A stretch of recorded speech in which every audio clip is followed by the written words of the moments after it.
অনেকেই আমাকে প্রশ্ন করছেন ২ দিন ধরে কেন রান্না করছেন? কিসের প্রিপারেশন নিচ্ছেন? তো আমি আজকে সব বলবো কেন করেছি, কাদের জন্য করেছি। আসসালামু আলাইকুম। আপনারা সবাই কেমন আছেন? আশা করি সবাই অনেক ভালো আছেন। আলহামদুলিল্লাহ আমরাও অনেক ভালো আছি। এত কিছু রান্না করছি কারণ এখন তো আমাদের বাসাটা অনেক ছোট হয়ে গেছে। গেস্ট কাউকে যদি ভাবি যে দাওয়াত করে বাসায় খাওয়াবো, তেমন আর স্পেস নাই। দোয়া করবেন যেন আল্লাহ আবার সবাইকে বাসায় ডেকে সবাইকে খাওয়াতে পারি। তবে এখন আপাতত নাই। আর গত বছর যেহেতু আব্বা অনেক বেশি অসুস্থ ছিল, এজন্য কাউকে আর দাওয়াত করে খাওয়াতে পেরেছিলাম না। তো যেহেতু ছোট ননদও ইদানিং খুবই ব্যস্ততার কারণে কম আসছে, আর বড় আপু আছে ঢাকাতে, যেহেতু ছোট ননদ রাজশাহীতে আছে, তো প্রত্যেক বাবা মায়েরই ইচ্ছা কিন্তু শীতের সময় পিঠা পুলি করে ছেলে মেয়ে মেয়ে জামাই সবাইকে খাওয়াবে। তো তারই ব্যতিক্রম কিছুই নয়। আমরাও একটু ছোট ননদের বাসায় পিঠা পুলি করে দেওয়ার চেষ্টা করেছি। জানি না কতটুকু কি করতে পেরেছি, তবে আমরা চেষ্টা করেছি একটু পিঠা তার সাথে কিছু খাবার রান্না করে দেওয়ার। তারই আয়োজন আমি করেছি। আর আম্মা যেহেতু এখন অসুস্থ, এজন্য পুরো সব কিছুর দায়িত্ব আমার উপরই পড়ে। আর আমারও কিন্তু রান্না করতে বেশ ভালো লাগে। সারা দিন যদি রান্নাঘরে থাকি আমার একটুও বিরক্ত হয় না। বরঞ্চ আমাদের বাসায় গেস্ট আসলে বা আমার ননদরা আসলে বলে, আসো একটু গল্প করো, কথা বলো। তো তাদের সাথে গল্প ঠিকই করি, কিন্তু রান্না করতে বেশ ভালোই লাগে। তারা বলে যে না, তোমার কষ্ট হয়ে যাচ্ছে, তোমাকে কষ্ট দিতে আমাদের একটুও ভালো লাগে না। কিন্তু আর হয়তো বা এই গুণটা আমার ননদ শাশুড়িদের কাছ থেকে পেয়েছি বা মায়ের কাছ থেকে, যার কাছ থেকে হোক, এরা কিন্তু রান্না করতে বেশ পছন্দ করে। তার ব্যতিক্রম আমিও কিছুই নয়। তো সকাল সকাল ঘুম থেকে উঠে শুরু করে দিয়েছিলাম রান্না বান্না, যেহেতু আপুদের বাসায় খাবার দেব রাতে, এই জন্য আমার একটুও কষ্ট হয়নি। সারা দিন আরামে রান্নাবান্না করে নিয়েছি। দুপুরের টুকটাক রান্না করে নিয়েছিলাম, আর মাঝখানে আমি রাতে রান্না করে নিচ্ছিলাম।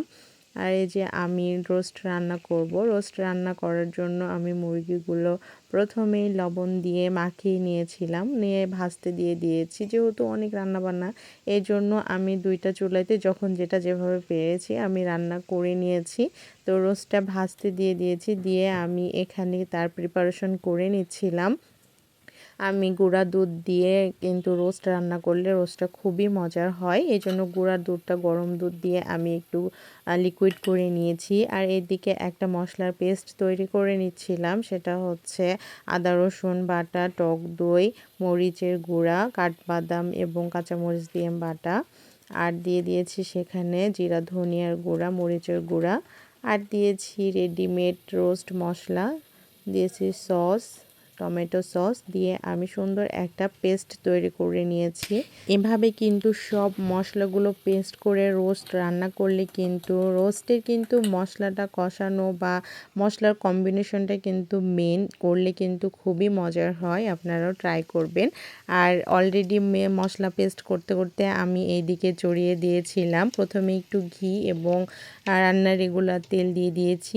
তারপরে আমি পেঁয়াজটা দিয়ে দিয়েছি। পেঁয়াজটা হালকা একটু ব্রাউন কালার হয়ে আসলে আমি এখানে দারচিনি, এলাচ, তেজপাতা দিয়েছি, একটু সামান্য ভেজে নিয়েছি। ভাজা ভাজা হতে আমি দিয়ে দিয়েছি পেঁয়াজ বাটা, দিয়ে পেঁয়াজ বাটাটা সুন্দর করে আবার নাড়তে থাকবো যতক্ষণ পর্যন্ত না আমার যতটা পানি আছে ততটা শুকিয়ে যায়।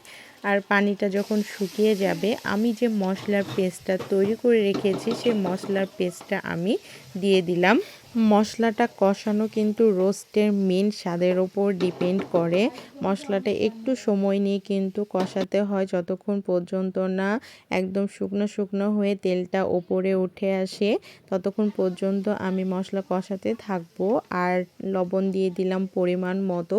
লবণটা একটু কমই দিয়েছি, কারণ রোস্ট যেহেতু আমি লবণ দিয়ে মাখিয়ে একটু ভেজে নিয়েছি, এজন্য পরে স্বাদ মতো লাগলে আবার দিয়ে নেব। আর অনেক বেশি চটজলদি চলছিল, এই জন্য আমি বেরেস্তাটা সেখানে ভাজিনি, আমি আলাদা একটা কড়াইতে আমি বেরেস্তা ভেজে নিচ্ছিলাম। আর এইদিকে আর একটা চুলাতে আমার মশলাটা কষিয়ে নিচ্ছিলাম। মশলাটা আমার প্রায় অলমোস্ট কষানো হয়ে এসেছে। এ পর্যায়ে আমি যে ভেজে রাখা রোস্টগুলো আমি সেগুলো দিয়ে দেব। দিয়ে সুন্দর করে আমি কষাতে থাকবো। চেষ্টা করেছিলাম অনেকগুলোই রান্নার রেসিপি দেব, কিন্তু আমার আসলে সময় সাপেক্ষ কারণে আমি আর করতে পারিনি বা হয়ে ওঠেনি। দিয়ে এই যে আমার রোস্টগুলো দেওয়া সব হয়ে গেছে, আমি কষিয়ে নিয়েছি। কষানোর পরে আমি কষিয়েছি মোটামুটি অনেকক্ষণ সময় ধরে। কষানোর পরে আমার যতটুকু পানি লেগেছে, আমি যতটুকু সেদ্ধ হতে সময় লাগবে এটুকু পরিমাণে পানি দিয়ে দিয়েছি। আর সেই সঙ্গে আমি দিয়ে দিয়েছি গুঁড়া দুধটা যেটা তৈরি করেছিলাম সেটা, পরিমাণ মতো চিনি দিয়েছি আমি 4 চা চামচ, যেহেতু ওনারা একটু মিষ্টি পছন্দ করে এবং আমার শ্বশুরবাড়িতেও রোস্টটা একটু হালকা মিষ্টি মিষ্টি পছন্দ করে, এজন্য আমি দিয়ে দিয়েছি। আবারও লবণ যতটুকু লাগবে সে পরিমাণ দিয়ে দিয়েছি, আর দিয়েছি কাঁচা মরিচ, দিয়ে ঢাকনা দিয়ে ঢেকে দিয়েছি। আর দিয়ে যখন ঝোলটা শুকনো শুকনো হয়ে এসেছে, আমি বেরেস্তা দিয়ে এবং ঘি দিয়ে দিয়েছি লাস্টে একটু, দিয়ে কিন্তু আমার রোস্টটা একদমই ডান হয়ে গেছে। আমি সম্পূর্ণ কিন্তু দেখাতে পারিনি, আই এম এক্সট্রিমলি সরি।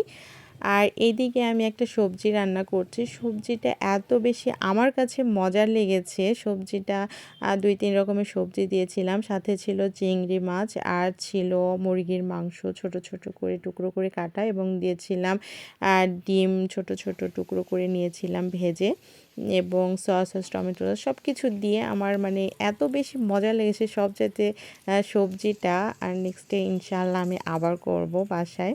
এই সবজিটা কিন্তু আমার চাইতে আমার ননদদের হাতের সবজিটা আরও অনেক বেশি মজার হয়, কেন জানি না সেই দিন আমার হাতেরটা আমার কাছে খুবই মজার লেগেছে। আপনাদের যদি আমার ভিডিওগুলো ভালো লাগে তাহলে অবশ্যই আমার চ্যানেলটি সাবস্ক্রাইব করবেন এবং আমার পেজটি ফলো করবেন, করে লাইক কমেন্ট শেয়ার করবেন, এবং যদি ভালো লাগে, যদি আর কাউকে দেখাতে চান তাহলে অবশ্যই ভিডিওটি শেয়ার করে দিবেন।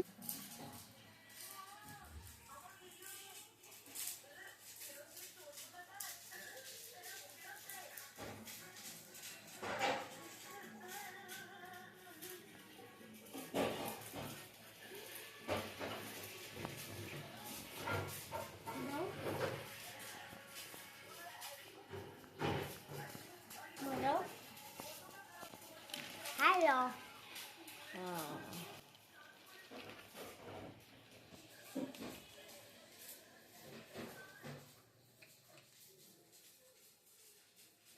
অনেক আরামে আমি রান্না করেছি সারাদিন। তারপরে সব খাবারগুলো যখন হয়ে গেছিল, সুন্দর করে আমি প্যাকেটিং করে দিচ্ছিলাম, এবং যেহেতু খাবারগুলো দিয়ে পাঠাবো এই জন্য আপুদের বাসার ড্রাইভারকে একটু ডেকে নিয়েছিলাম যেন নিয়ে যায়।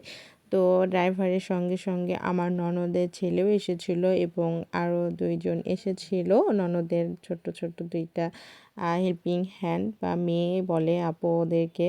তো সবাই মিলে এসে সুন্দর করে খাবারগুলো নিয়ে গিয়েছিল। আর এই যে দুষ্টু ছেলেটা এসে একটু দুষ্টামি করছিল। তো এই ছিল আমার আজকের ভিডিও। আশা করি সবার ভালো লেগেছে। যদি ভালো লেগে থাকে তাহলে অবশ্যই আমার চ্যানেলটি সাবস্ক্রাইব করবেন এবং পেজটি ফলো করবেন। আজকে এ পর্যন্তই। সবাই ভালো থাকবেন, সুস্থ থাকবেন এবং আমাদের জন্য দোয়া করবেন। আল্লাহ হাফেজ। আসসালামু আলাইকুম।